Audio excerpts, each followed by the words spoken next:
തിരുപ്പിറവിയുടെ മഹാസ്മരണയിൽ ലോകം തിങ്കളാഴ്ച ക്രിസ്മസ് ആഘോഷിക്കും. നക്ഷത്രവിളക്കും സാന്റയും കേക്കും ഒരുക്കി മലയാളികളും ക്രിസ്മസ് ആഘോഷിക്കാനുള്ള തിരക്കിലാണ്.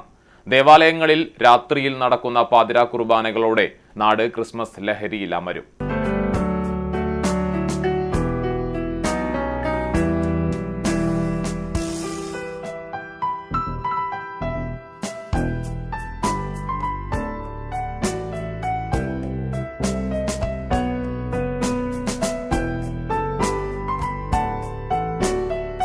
സ്നേഹത്തിന്റെയും സമാധാനത്തിന്റെയും സന്ദേശവുമായാണ് ലോകമെങ്ങും ക്രിസ്മസ് ആഘോഷിക്കുന്നത്.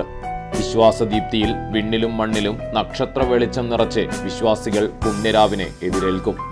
പ്രത്യാശയുടെയും സമാധാനത്തിന്റെയും സന്ദേശം പകർന്നാണ് ലോകമൊന്നാകെ ക്രിസ്മസ് ആഘോഷിക്കുക.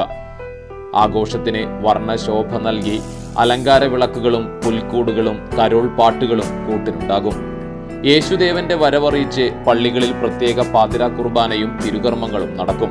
25 ദിവസം നീണ്ടുനിന്ന വ്രതത്തിനും പുണ്യരാവിൽ പരിസമാപ്തിയാകും. മിക്കയിടങ്ങളിലും പരസ്പരം സമ്മാനങ്ങൾ കൈമാറാനും ബന്ധങ്ങൾ പുതുക്കാനുമുള്ള അവസരമായാണ് ഈ ദിവസം കണക്കാക്കപ്പെടുന്നത്.